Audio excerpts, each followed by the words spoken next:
Why'd it go up? Yeah, I want to know right? We have somebody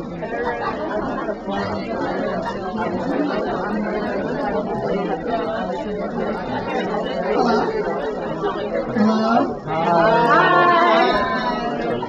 So we're about to start the brown bag soon. I just want to introduce myself. If you don't know me by now, I'm Alethia. I'm a multicultural LGBTQ intern for the center. And it's nice to see all of your lovely faces this afternoon. First note, happy International Women's Day. Today after the brown bag, Barbara Smith and Alethia Jones' book will be on sale in the seminar room. So you can go there to buy a copy. Thursday at 6 p.m. in Love Auditorium is Africana Women's Week keynote, The Real Talk with Diane Chaconi. So everyone should come through for that as well, and BSU is canceled so that people can make it to that. The deadline for submission for that allegorical Athena is this Sunday. So if you have any pieces, whether they be poems or just like creative work, please send it in to wimps@colgate.edu, and you can contact Hannah if you have more questions. Just a couple reminders. I know some of you have class like in between the brown bag and you have to leave, and that's completely understandable. Please do so quietly as to not disturb the brown bag, as quietly as possible. When you're disposing your food, there's like compost and trash in the back, and there are like signs on how to use it. Clean up after yourself. Oh, and like if you stay to the very end, if you could help like put away chairs and stuff, that'd be great. So thank you all for coming, and now I'm going to turn it over to Professor Lowe, who's going to introduce our speaker for today. Thanks, Alethia. All right, so I'm Mika Lowe. I'm the Director of Women's Studies. Thank you all for making it out here today. It looks like we have record crowds, which is no surprise for Barbara Smith and Alethia Jones. This is a wonderful day. And before I go into why and a little bit of background on Barbara and Alethia, just a couple questions to assess how you are all doing in the room. First of all, how many of you are familiar with the concept of intersectionality? Okay. Something a little harder possibly. How many of you have heard of the Combahee River Collective? Wow. And we've been assigning that for 40 years of teaching intro, so good, fantastic. How many of you are from Albany or the Capital Region? I didn't bring my notebook. Did your mother work at the No. Oh, I see. We'll introduce you to another. Yes. And then finally, well, this is going to be an easy one, but are you familiar with names like Audre Lorde, Beverly Smith, Angela Davis, Bell Hooks, Kimberly Crenshaw, Patricia Hill Collins, the names we associate with Black feminism and more? Yes, yes, yes. Okay. So all of these questions relate to our featured speakers today. First, we welcome Barbara Smith, who's among the first to build Black women's studies in the United States and theorize Black feminism in the U.S., and a movement that acknowledges intersectional identities. And it goes back to that Combahee River Collective statement, where they talk about interlocking oppression very specifically. So Audre Lorde says we do not lead single-issue lives, and Barbara Smith is a perfect example of that. Boy, she has been involved in so many freedom struggles, from civil rights to human rights to peace movements, environmental justice movements, queer movements, anti-capitalism and feminist socialist movements, anti-poverty, anti-imperialist movements. So this is a woman who does it all, devotes herself to many struggles, and is one of the founders of the Combahee River Collective in 1977. When you read their statement today, you see the seeds of critique that have led to today's gender and racial justice movement. So it's timeless in many ways. Here's something you may not know about Barbara Smith. Beyond being an author, an activist, and an independent scholar, she's also the founder and publisher of Kitchen Table Press, the first U.S. publisher for women of color. So talking about getting stories out there and experiences, is books like This Bridge Called My Back wouldn't have been possible without publishers like hers. So there's so much to say about Barbara Smith being a major national hero and revolutionary. She's also a local hero to me, coming from Albany and the Capital District. She's brought her radical community organizing skills to Albany, where we both live, and confronts the political machine every day, empowering communities, cultivating community policing, children's education initiatives, and violence interruption efforts. She's currently working for the mayor of Albany. And The first woman mayor. the first woman mayor of Albany. You can find her at City Hall. Monday through Friday. Monday through Wednesday. Oh, I'm sorry. She's doing all of her activist things every other day. Yeah, in theory it's a part-time job. Now, Barbara's joined by Alethia Jones, who's here on Skype, or was here a second Yes, ago. bent down. There she Doing is. what I always do. Okay, yes. Thank you for being here, Alethia. Can you hear us okay? Oh, okay, we're on mute. Okay, we'll unmute in a second. But she's a social justice facilitator. Is she talking now? Yeah, she's talking. Oh, no. Okay. You want to unmute? I think So she she can can. hear. Yeah, I'll unmute it. So, Uh-oh, there's yeah. We'll go live. Hi, Alethia. Okay.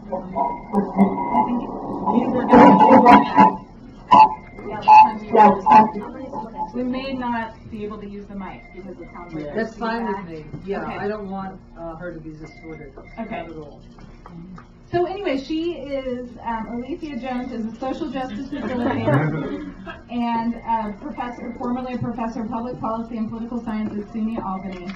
And they have recently released a book together, Alethia and Barbara. Some of you have seen this. Ain't Gonna Let Nobody Turn Me Around, 40 Years of Movement Building with Barbara Smith. And it's Alethia Jones, Virginia Eubanks, and of course our book publisher, Barbara Smith, doing her work there. And it's a collection of essays, images, stories, interviews. It's really a scrapbook of 40 years of organizing. Pretty amazing book. I highly recommend it, and as Ashley Andrew said, it will be on sale 12:30 to 1:30 in the seminar room.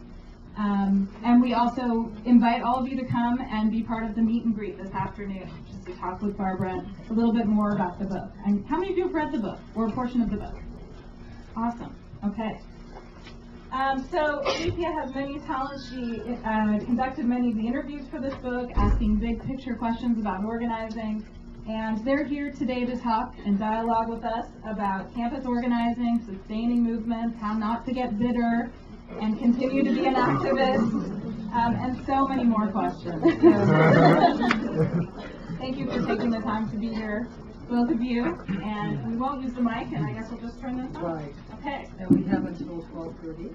Yes. Yes. Yeah. And some people may need to leave around 12:10. Okay. But yes, 12:30. So let's welcome Alethia and Barbara.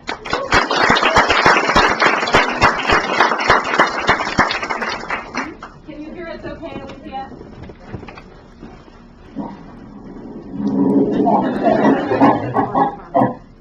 Fantastic. How is the sound?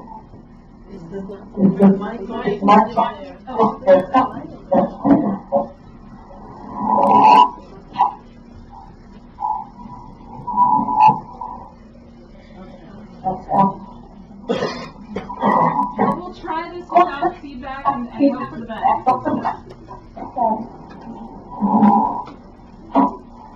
Alethia, why don't you say something so we can hear what the sound quality is like? Okay, it is a wonderful crowd in the room today. And it's so wonderful to see so many young folks who are familiar with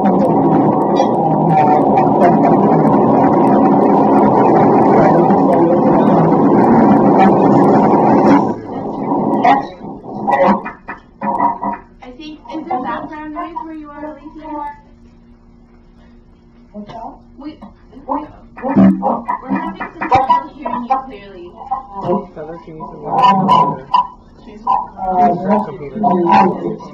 Do you have headphones you could use? Let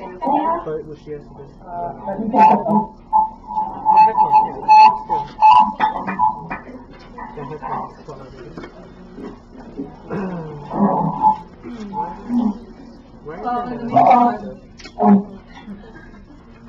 Yeah, I don't, I want you to get, a maximum opportunity to, interact. I also am totally impressed by the size of this crowd. When a brown bag was described to me, I had a very different image, including people literally bringing their lunch in a brown bag, because as Mika says, that's what a brown bag was back in your day, and back in when she started too. So yeah, this is just wonderful. And when I walked in, I had such an incredibly positive reaction to just the physical environment of the Women's Center.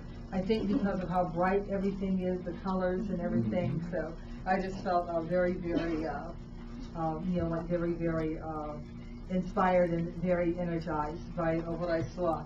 I'm wondering if Alethia is hearing and able to communicate.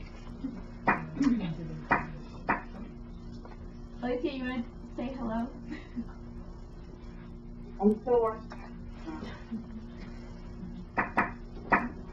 We're hearing you a little bit better.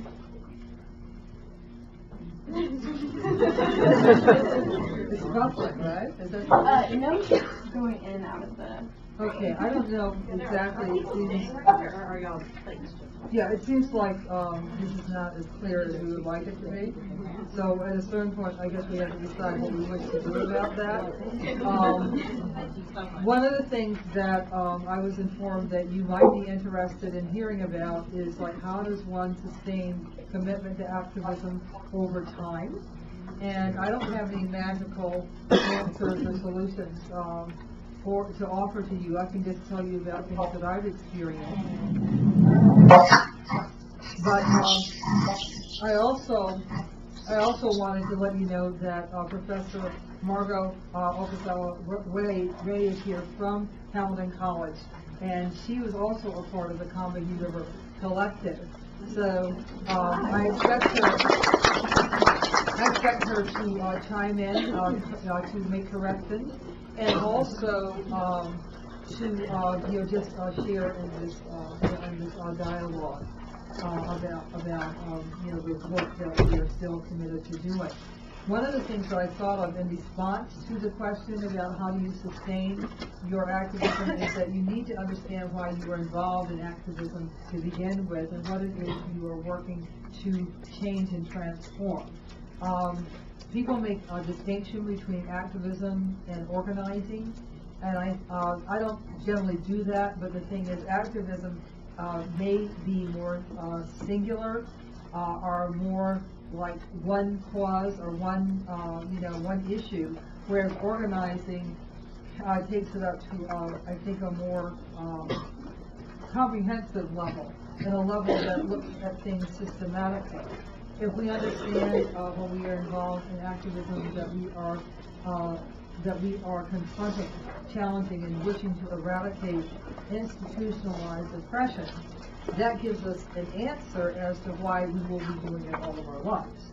You can't get rid of institutionalized systems of oppression by even a year's work. We can all make the contributions and the commitments that we're able to, and I also don't think anybody should make themselves sick or miserable by doing organizing. If your activism, your organizing is making you feel lousy, whether that be mentally, emotionally, spiritually, or physically, then you need to find other venues and other platforms and other places for doing this work, because those of us who are really immersed in struggle, we came to the consciousness probably pretty early on in our lives that we would be in it for the long haul. And what that means is that you have to figure out ways to be in it for the long haul that that allow you to sustain that level of passion and that level of effectiveness. But as I said, since what we're trying to do is to eradicate oppression on the most profound of levels, we have to then figure out how can we keep it going over time. It could be that we take a relay race kind of approach of understanding, like, okay, if I can't do it during this time of my life or during this week of my life or whatever, who am I working with in order that it doesn't fall down and disappear? One of the things that I often have shared with people about organizing is that even in times when it looks like you're not making any progress at all, that you have to keep it going. Because if you don't keep it going, when the golden opportunities of taking it to the next level arise, you will not be ready. It's like being an athlete. You know, if you only train for the big event, you know, and you don't train every day, you're not going to get much of anywhere, because it's about being fully prepared to take advantage of these more rare opportunities. In the last few years, we have seen some movements like Occupy, and particularly Black Lives Matter, come to the fore. But the reason that they were able to come to the fore is that there were other people, maybe not as many as have come out for those named movements, but there were other people who steadily, day after day, month after month, year after year, were saying, okay, what's going on here? Who has the power? What's wrong? What's unjust? What can we do to destabilize oppression and to destabilize vested interest power as it currently exists? That's what you have to figure out, and that's how you do it. It's important to do it with other people, and not to be isolated in your organizing. You need to figure out how to have fun in the context of doing organizing. The blueprint for this is Bernice Johnson Reagan's article, which is the last article in my book, my anthology, Homegirls, a Black feminist anthology, and that essay is titled, it's actually really a speech that he gave at a women's music festival in California back in the probably late 70s. And the title of that article is Coalition Politics Turning the Century. And the century that was being turned was the 20th to the 21st. But she talks about longevity and struggle. She talks about how you're not going to be comfortable in coalition. That it's not about that. It's about, like, who do we work with that shares some important goals, and then you go back, and she said, to your home space, and then you can be comfortable. But she said coalition is not like a bottle of milk, you know, that you can suck on and be comfortable, you know, like a little baby, you know. That coalition is some of the hardest work that you will ever do, but it's all very valuable. So, Alethia, I don't know how you're sounding now, and I don't know if you even heard what I said, but. I did hear you, Barbara. Can you all hear me okay?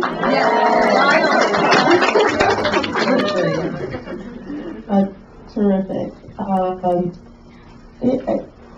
The only thing I would add, someone mentioned early in the introduction about not getting angry, and I think what that raised, or how to deal with anger, and I think what that raised for me is both how does one engage in one's righteous anger, which can sometimes fuel and be a drive for activism, but also allow the space for the personal anger, the bumps that comes from some sharp elbows or stepping on each other's toes, which is inevitable in doing coalition work, and find ways of engaging it productively and healing from that, because there's really no escaping from it, and sometimes denying its presence can actually make it worse.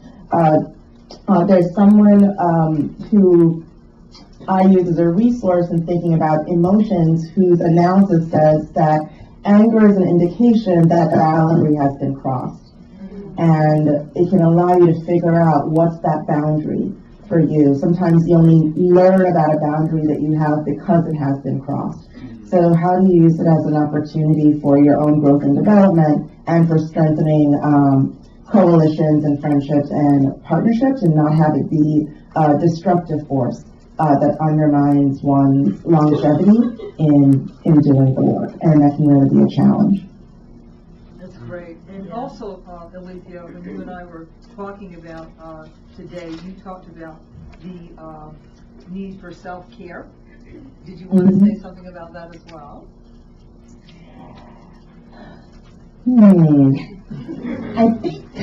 I think At its best, the work of social justice heals us and heals society. I find that there's an inherent healing element to this work that I'm drawn to, but at the same time, I find that the culture of activism and movement builders is one that often we let ourselves go, we let our health go in order to be there for the next action and to plan the next thing. And how do we cultivate both in ourselves and in the networks we're a part of ways of taking care of ourselves as a political act, right? Because the long-standing health problems in our communities and the health problems that activists have it's structural. There's a structural dimension to it. So it's important for us to understand and define ways to have self-care be a part of our activism through a political analysis and not self-care as self-indulgence. One of the things that the history of the Combahee River Collective has never been told or written. There will be an opportunity to find out more about the Combahee River Collective in a couple of weeks, because at a symposium about the incredibly brilliant activist poet June Jordan that will be taking place at the University of Massachusetts in Amherst.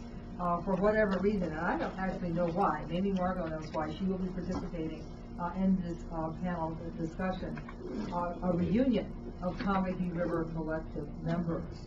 But, and as I said, I'm not sure why it's a part of the June Jordan event, but be that as it may, it's happening. And it should be really an exciting and memorable day. But as I said, the history of our organization has not been in any way addressed or written. But one of the things that was true about the Combahee River Collective is that even though we might not have called it self-care at the time, my consciousness about health, particularly alternative health, came through one of the members of the Combahee River Collective, who was Demita Frazier. There were other people who were interested in these issues as well, but it was Demita who was a vegetarian who told me about going to a chiropractor, acupuncture, an astrologer, all kinds of things. And I did all of those things back in the 1970s. We had a movement culture, and within the movement culture of the women's movement that had a high amount of focus on health. Mika and I were talking about bodies ourselves, and how I met one of the co-authors of the original Our Bodies Ourselves, because it just so happened we both were teaching at Emerson College in Boston in the early 1970s. So I go back a long way. Even before I met her, I had one of the early newsprint, less than $1 versions of what has become a tome. I just saw the newest edition, which is a huge, huge book. But in any event, as I said, there was consciousness around issues of women's health, and then there was also consciousness among ourselves as black women and black feminists around black women's health issues. So as I said, I was doing alternative things at the very same time that there was a white sister in Boston who was younger than I was. And I was young, so the thing is, she was maybe in her early 20s, and I was in my late 20s, and she asked me, she said, "Barbara, do you have any health insurance?" I said, "No." She said, "You've got to have it." Nobody was thinking like that yet. And do you know that I went and found a way on my adjunct graduate student salary, I found a way to buy a policy.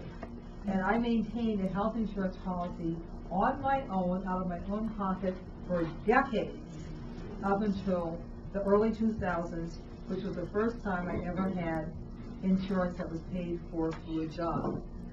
Now, I'm not saying that that was I'm not saying that it was the best insurance in the world, but the thing is that I did get to go to doctors when I needed to. And how many cars have I had in my lifetime? 3. I've had 3 cars in my entire life. So that shows that the new car was not the priority. The health insurance was, and it makes a difference. Alethia. I have nothing to add. You're just hanging out, huh? Yeah. Is there a direction you'd like to turn the conversation before we get into our question and answer period? I'm good, actually. I'm satisfied where we're at. Okay, I'm eager to hear from others. great. It is important to do the self-care, but someone was talking to me just yesterday about how, she said, you know, you could do acupuncture to get rid of those cravings. I said, what cravings? And she said, well, you know, for sweets and stuff. I said, I will never do that. Are you crazy? I thought, are you crazy? Why in the world would I want to eat cookies? One thing I would say, Barbara, from what you shared about health insurance and keeping a car for a long time, you know, there's a part of me which yearns for what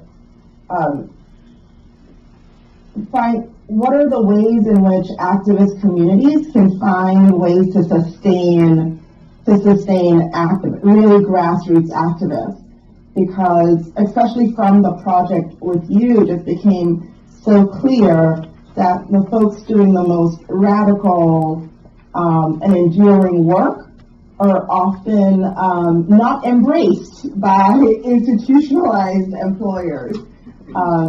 And what does it mean for them to have access to healthcare, but also as they get older for retirement? Like it seems that there is an area in the future around what can be created communally to sustain their activists while they're doing their activism and in their later years if they ever retire. I don't know if any activist actually retires to go until the very end, but to not have it be such an individualized struggle. It's very real for me. So I think I don't want to forget to hold up this magazine because I want to alarm you all completely. I came to alarm. The reason I wanted to show this to you is because, of course, you know, we are always in a particular historical moment, and the historical moment that we're in now is insane, but yet very dangerous, extremely dangerous presidential campaign cycle. And when this arrived a couple of weeks ago, this is the intelligence report from the Southern Poverty Law Center. I assume that many of you know about the Southern Poverty Law Center. I'm proud to say I've been a supporter since 1972 when it opened. And I'm at my highest monthly donation. I give $11 a month now. But over 40 plus years, you know. And I went to visit, we were talking about the Highlander Center, where Professor Okazawa Ray will be taking students, some of them are in the room. Some of you are going to get to go, and others to visit the Highlander School.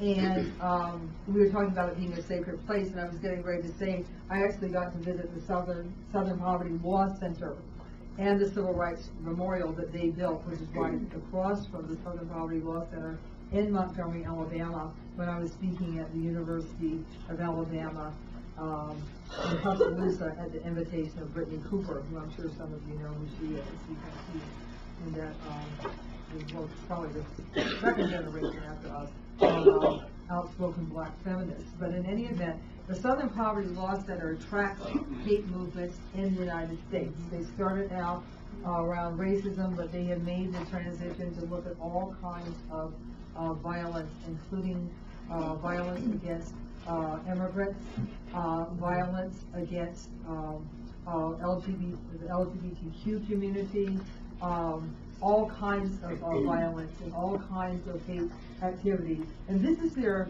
annual Year in Hate issue, where they have charts, graphs, maps, and lists of what's going on. When I opened this up and saw that, because it comes in a cover, like a plastic cover.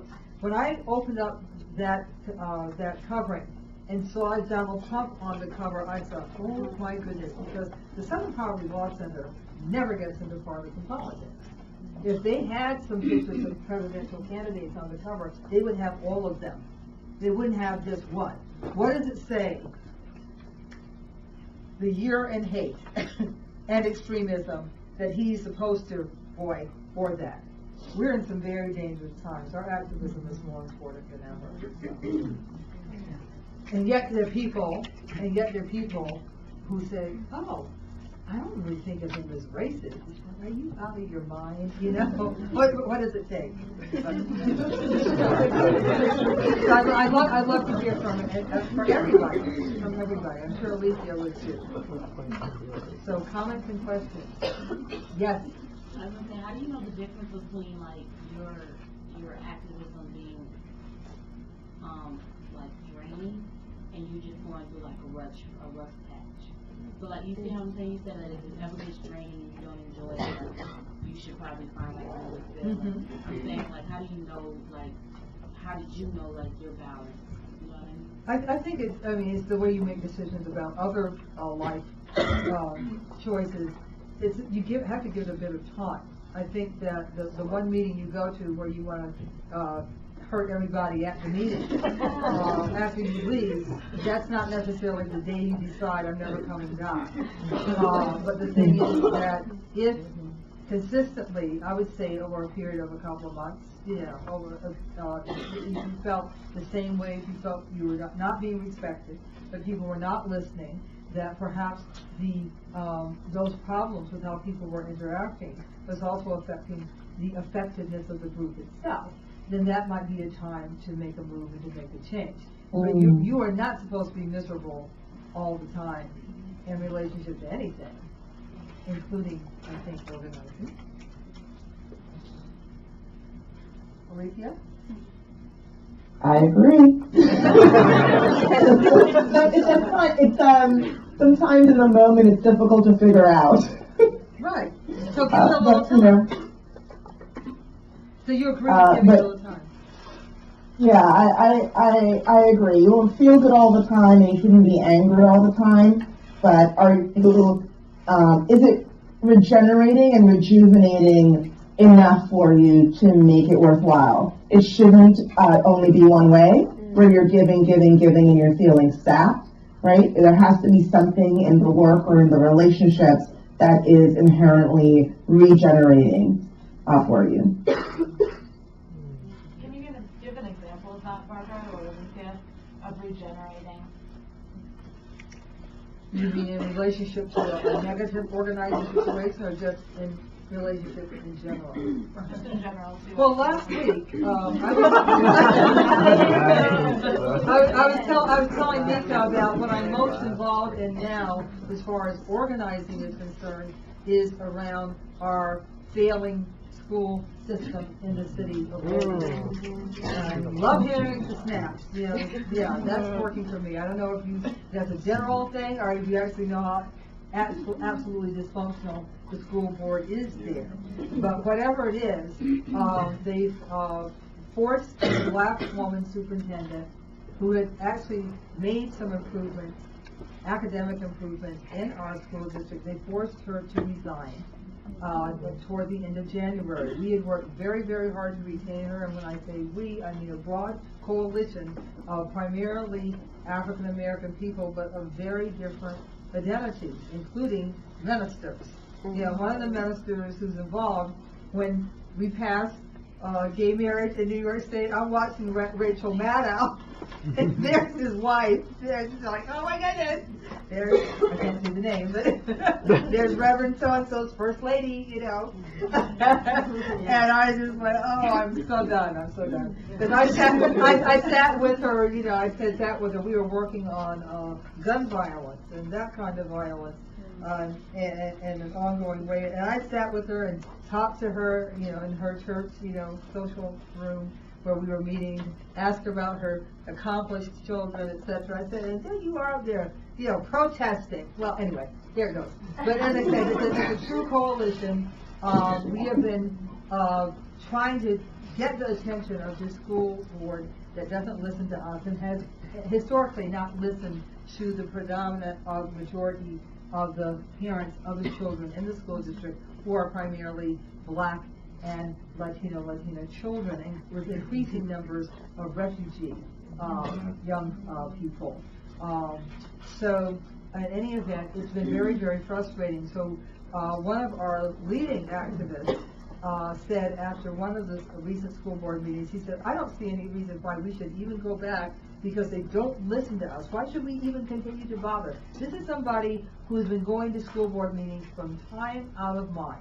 No matter what was going on, she would always make it a point to be there. She's affiliated with the NAACP. She saw it as her duty to be there and to stay on education as a part of that historic civil rights organization.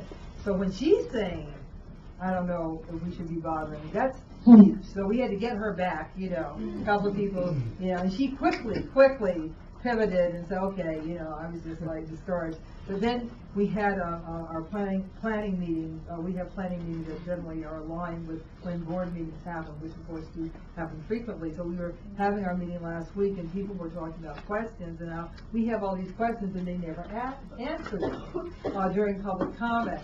They just hear the question and then they move on. They never really answer or acknowledge. Now I understand that, because that's generally how public comment is handled in an elected body meeting.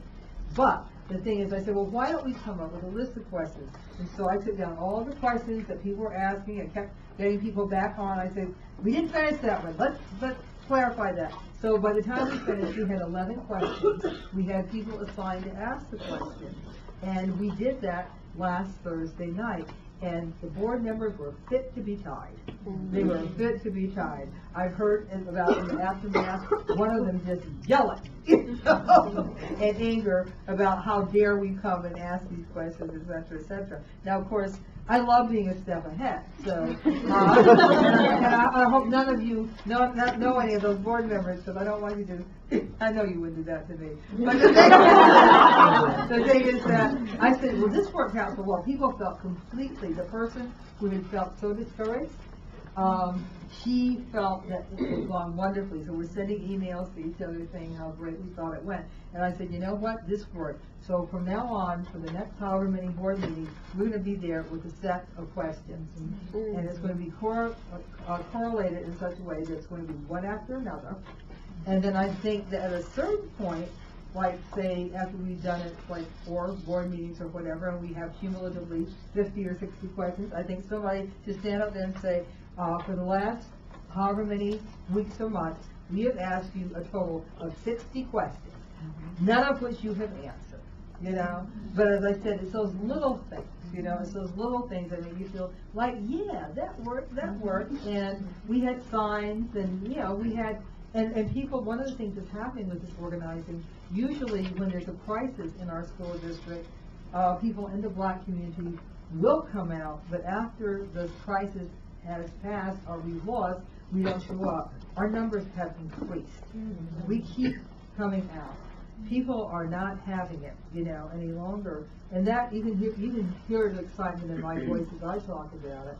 And that makes me feel like I can't wait to get to our next planning meeting. We're going to come up with some more stuff. Another thing I suggested is like, why don't we have a People's Tribunal? And the People's Tribunal would be a chance for us to speak for longer than 3 minutes, because that's all you get when you speak at a board meeting, for us to really get people out to do community education about what's going on in the school district. We're trying to do parent engagement and to have community schools in Albany. And this is work we've been involved in for some years before this crisis. I'm in a group called the Albany Family Education Alliance. It's a tiny group, like most of the groups I've ever belonged to, very, very small. But we have been focusing on parent engagement.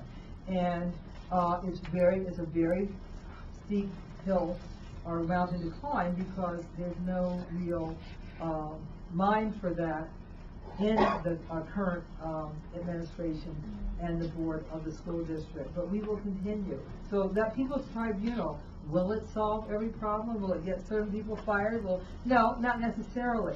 But I keep telling people what we're trying to do is destabilize the power dynamic as it exists. Just us being there in numbers destabilizes the party.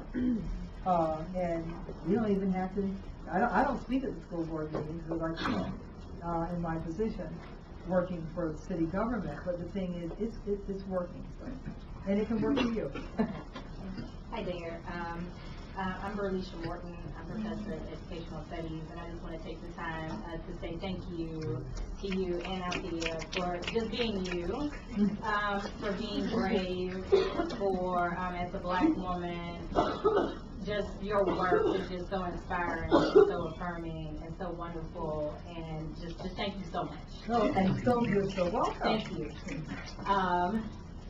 So I like how you all make the distinction between activism and organizing, and then righteous anger, and then the personal anger when you feel like someone stepped on your toes, you're aggravated, you're having a bad day.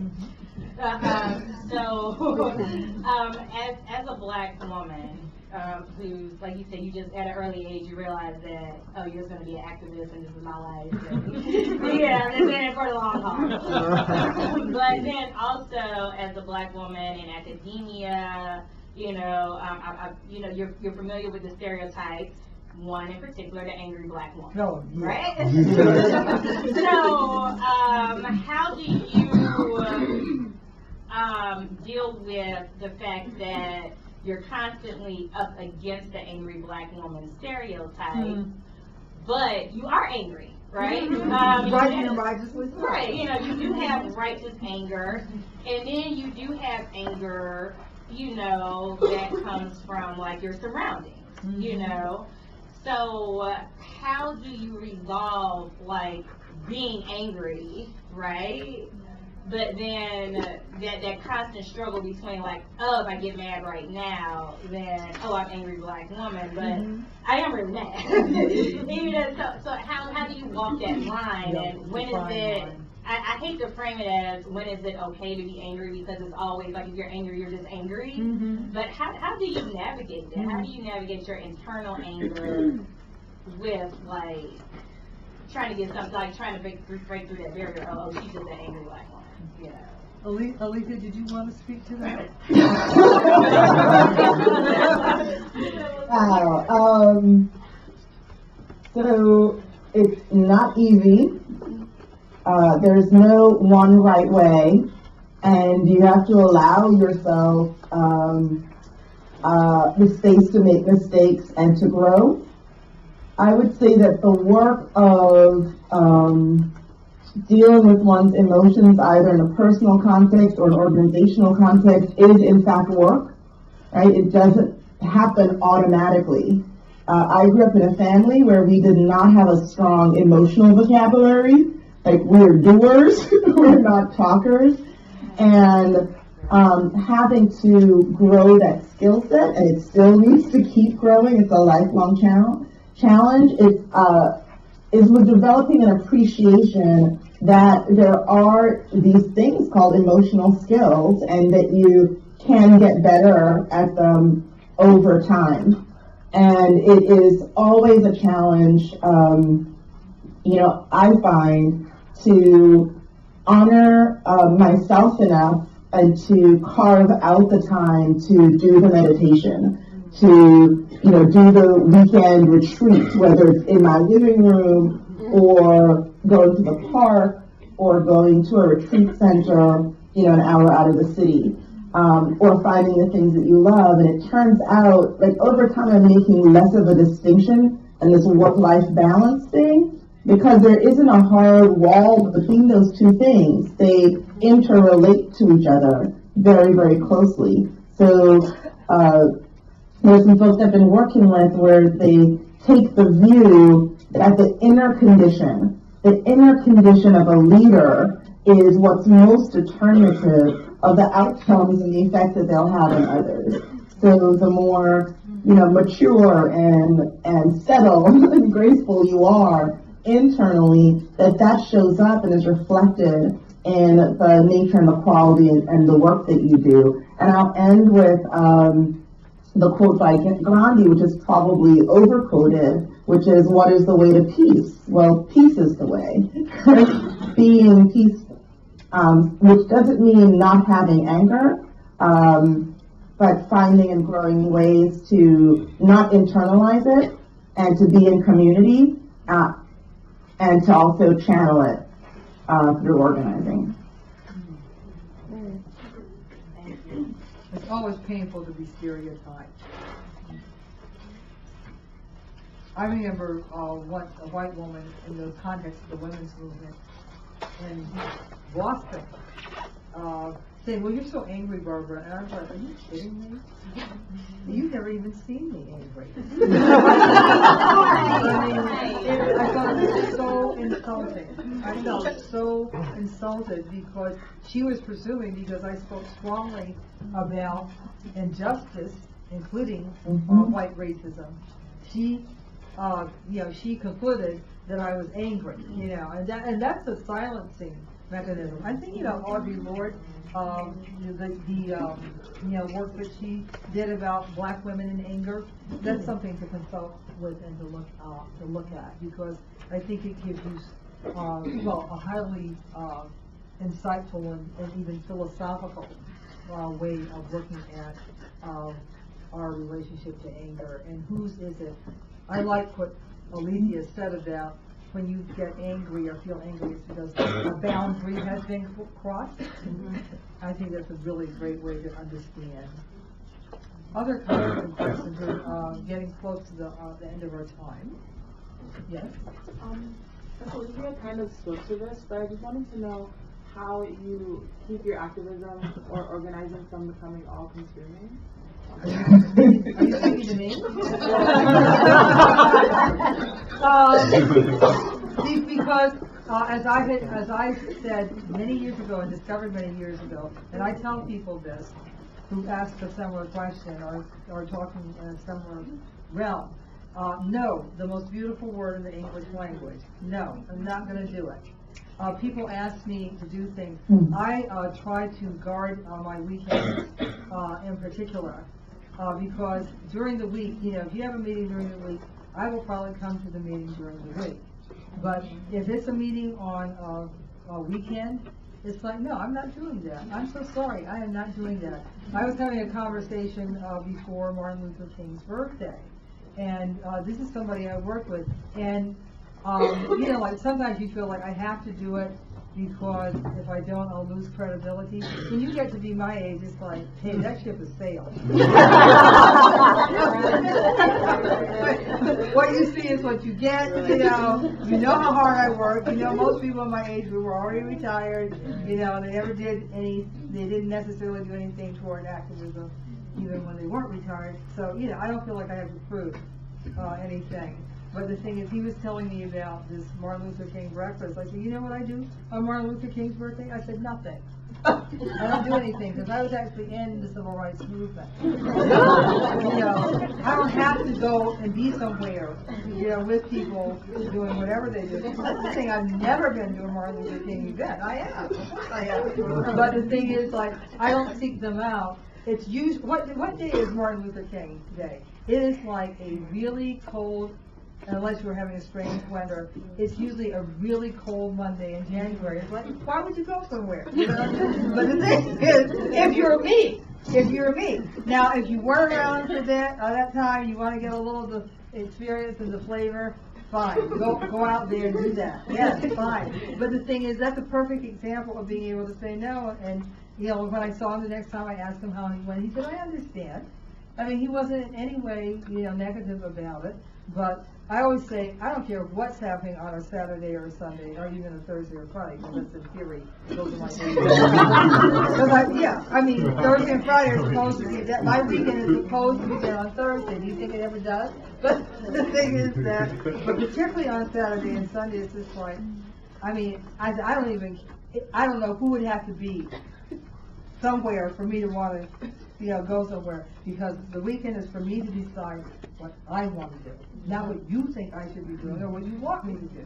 It's like for me to decide. So saying no is really important, and having a boundary, like saying, I'm not going to stay up at a meeting until X amount of time. I'm not going to jeopardize my health by not getting enough sleep or eating too many of the wrong things or whatever it is you're not being thoughtful is going to put me through. I'm just not going to do it. And often those things can be worked out. Even my coming today instead of coming yesterday, that was for my better health. And I was so glad that it could work out. But I was talking to people who did understand that I'm just a regular human being with a physical body that, you know, has limitations. I don't, yes. Yes. I was thinking about the earlier comment, the woman who took my soup. But anyway, just thinking about authenticity, right? And so people are going to think anything they want about us. Even if we behave perfectly, they're still going to think we're angry black women, right? So I think it's sort of how do you strategically express emotion, you know, and then sometimes you just have to express it. But of course we deal with the consequences, right? But that's for real, right? But I think that's really important. And the other thing I was thinking about this question of burnout and self-care, I think about it as communal care. And just think in your own lives why you're doing the work. Right? If it's just a whole string of obligations or you want to be seen in a particular light and stuff, I think you're not going to be able to go the long haul on that. Right? I think we do the work because we really love our community, love the people we're connected to. It's about love, right? And one of the things I think that sustains, and I'm speaking for you here, and probably Alethia as well, is joy. Right? And I think joy emanates from appreciation. Right? Even when things are really crappy, there's something that you can be appreciative of. You know, long friendships, long-term friendships, or, you know what I mean? So if it's just a string of obligations, you're going to get sick of it and it's not going to feed you.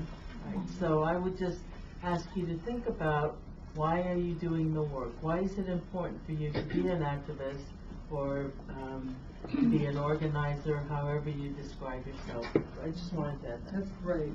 And I also, part of my pleasure is flipping the script.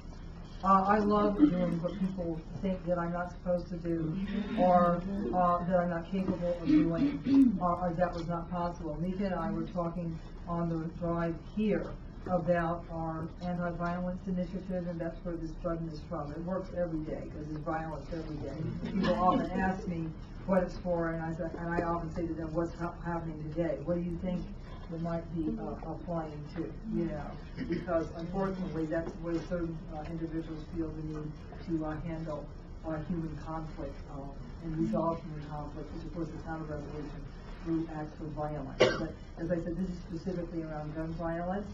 And our anti-violence initiative in Albany is now called Cure Violence, but when it started it was SNUG Ceasefire. Ceasefire is a national initiative out of Chicago, and it's a public health model, and Cure Violence is now the name for that model. And Mika said, so that doesn't, she questioned whether that existed. I said, oh no. I said, SNUG is doing fine, you know. And I talked about the different, you know, stages. There was a point in 2011, there was money from the state for the beginning of SNUG. And in 2011, the funding ran out, and because they're dysfunctional, the New York State Legislature, guess what? They did not put anything into the budget, you know, the upcoming budget that would have funded us into the future. They put nothing in, so there we were, left hanging. And I was not having it. I said, this is not going to happen. I consulted with someone and who was in a position to understand. I said, what do you think about us, you know, really, you know, going full throttle to try to save SNUG? He said, well, talk to the police chief and see what he thinks, because the police chief was very, very innovative and very much in support of SNUG ceasefire, and he said, go for it too.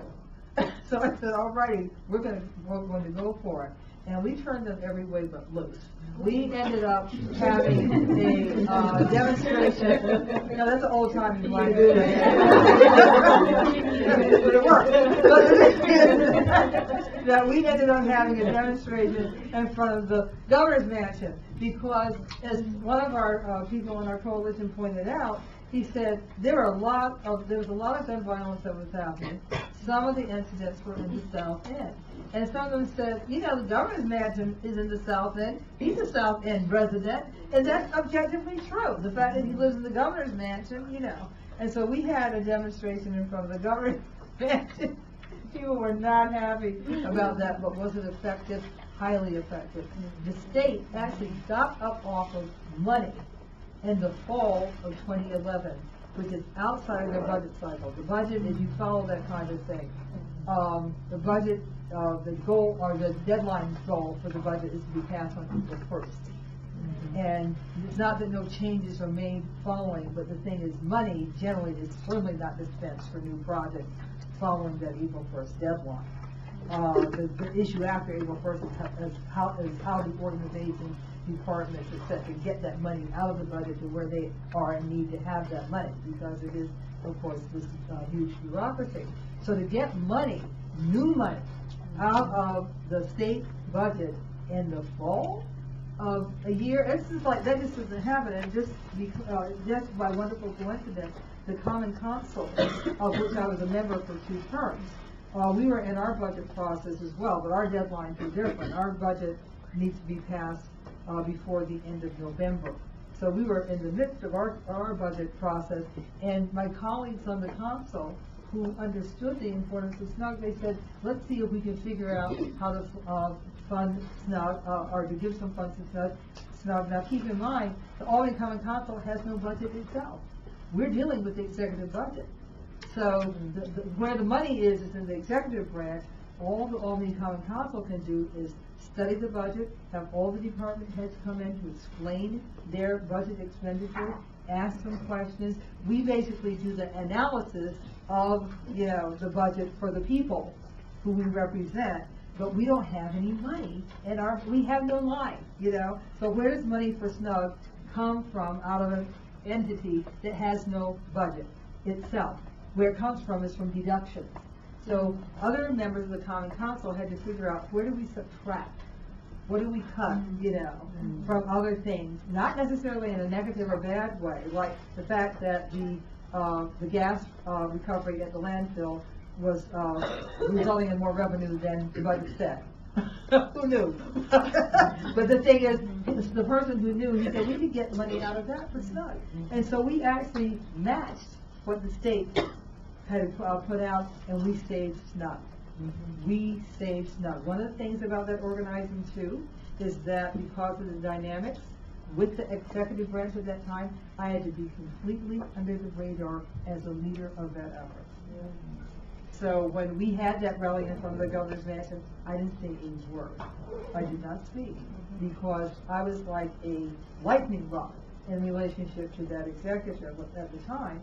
And why even go there? It was infuriating. And people on the council, some of my close colleagues said, you know, it's really not right, Barbara, that you're not able to speak out about this, given that everybody knows how much of an advocate you are. And I said, yeah, it is really wrong, but the most important thing is to get this program, you know, funded. I think we have time for only one or 2 more comments. Anybody? Time for you to go back to wherever you go. Namely class. Yes, there's one. Thank you so much for coming. Definitely for this interview and you Professor Hamilton.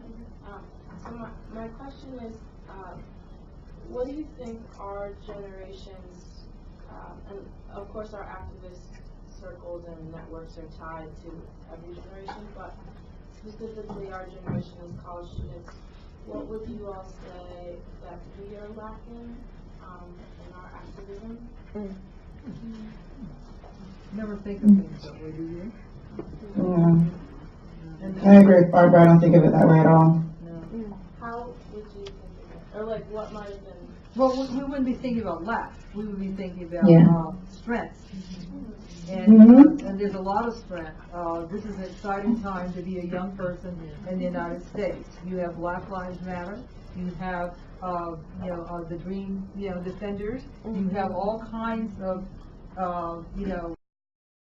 issues. So I think it's a really exciting time to be young and alert. You have Right, I think- to be alert. Sorry, every generation of young people has to forge its own path, and that at its best, it is rooted and informed by the history that preceded it, including the history of young organizers in previous generations, but you're not bound by that history, right? How does it inform, inspire for you to be in sync with your generation and your moment? Barbara talked about having to be a master of the mimeograph machine in her time. And the typewriter. You used to be the masters of Twitter and Pinterest and all of that. Like, be in sync, you're seeing a different world. But if your heart craves for justice, like, how are you being creative, right, about getting that at scale? Barbara, do you want to say something about registering to vote and how to figure out how to navigate that process? Well, I mean, are you talking about all the voter suppression that's going on, or are you talking about the Getting importance? information. Yeah, the importance of getting information. Yeah, Mika was. I'm sorry, I have to go. Thank I have to go have another meeting. So, thank you, everyone. Thanks for having me.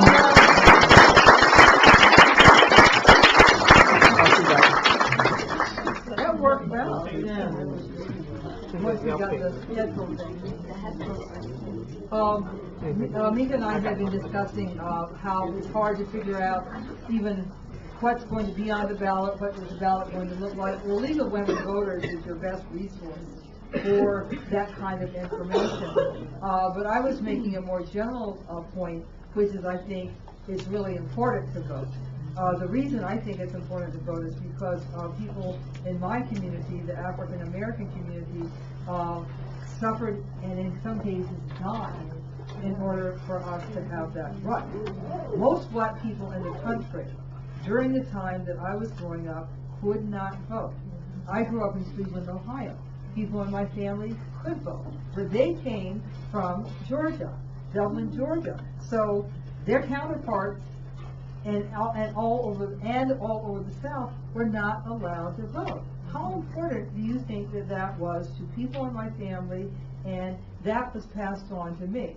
I am a radical. I'm a leftist. I've always identified as such. I don't hide it or deny it. But the thing is that I still feel it's really important to use that franchise, to exercise that franchise, not necessarily even around the individuals who are running for office, but to always look at what's going on as far as ballot initiatives are concerned, referendums, those kinds of issues. There's generally at least one thing worth voting for in any cycle, even if it may not be world-changing or world-shaking. I have generally voted in presidential elections for third-party candidates. And I can't remember who ran for president in 1968, which was the first year I could vote. I think it was Elbridge Cleaver. I mean, there's probably other people who ran too. Well, yeah, the people, Nixon and Nixon and Humphrey. Yeah. But the thing is that whoever the Black Panther was who ran, that's who I voted for. And as I said, that's generally been the case. I did vote for President Obama the second time because I knew that the white Republicans wanted him out so bad. I just said, I gotta vote for the brother, I voted for him in the primary the first time, of course, But then when it came to the general, I voted for Cynthia McKinney. But at least I voted for somebody. Ron Daniels, who has run, as an independent. I know I'm not supposed to talk about my voting record, but why not?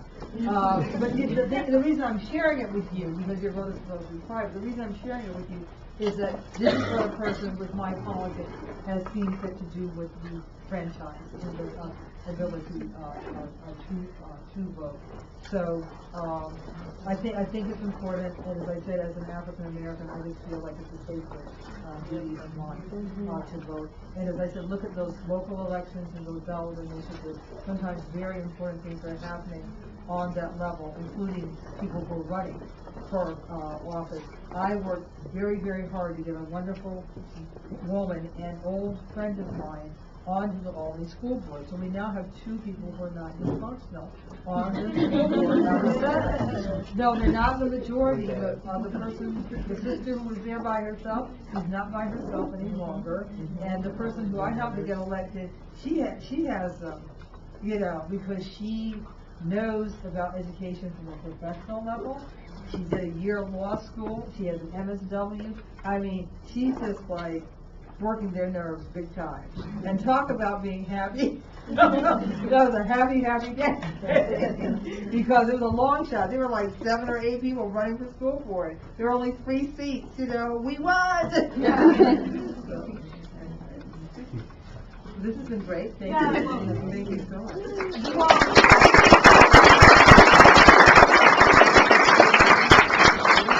You've all heard how much Barbara likes cookies. Oh.